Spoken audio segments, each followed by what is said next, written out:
সবচেয়ে বড় বড় প্রজেক্ট গুলা 93টা প্রকল্প সারা বাংলাদেশে হচ্ছে, আমাদের লক্ষ্মীপুরে আছে, এগুলা নদী বাঁধন, এগুলা খাল খনন কর্মসূচি, এই সব মিলিয়ে আমাকে খুব বেশি ব্যস্ত থাকতে হবে। আমার কেন্দ্রীয় ভাবে দল পরিচালনার ক্ষেত্রে আমাকে সেখানে অনেক সময় দিতে হয় বিদায়, বাকি কাজগুলো আমাদের ইউনো সাহেবদেরকে এবং আমাদের দলীয় যারা নেতৃবৃন্দ আছে, আমি মনে করি যে তারা আমাকে এই সহযোগিতা বাড়িয়ে দিবেন, তাহলে আমার কাজের পরিধিটা সুন্দর হবে, সহজ হবে।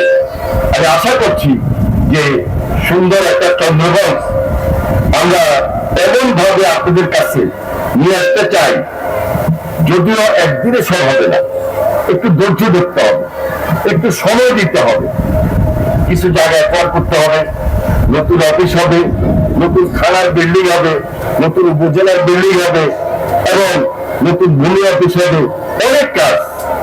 একটা উপজেলা হওয়া মানে উপজেলার অনেক এবং প্রচুর অবকাঠামোগত উন্নয়ন এবং সেই উপজেলার নিয়ম অনুযায়ী এখন না হলেও ধারাবাহিক ভাবে হয়তো একটা কলেজ, একটা স্কুল সরকারি করা হতে পারে।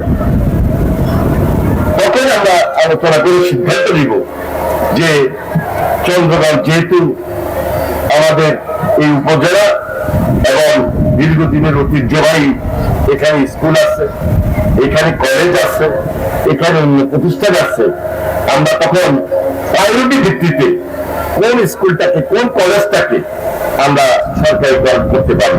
আশা করছি এটা সময়ের ব্যাপার। আপনাদের খুব বেশি আন্তরিকতা লাগবে, সহযোগিতা লাগবে।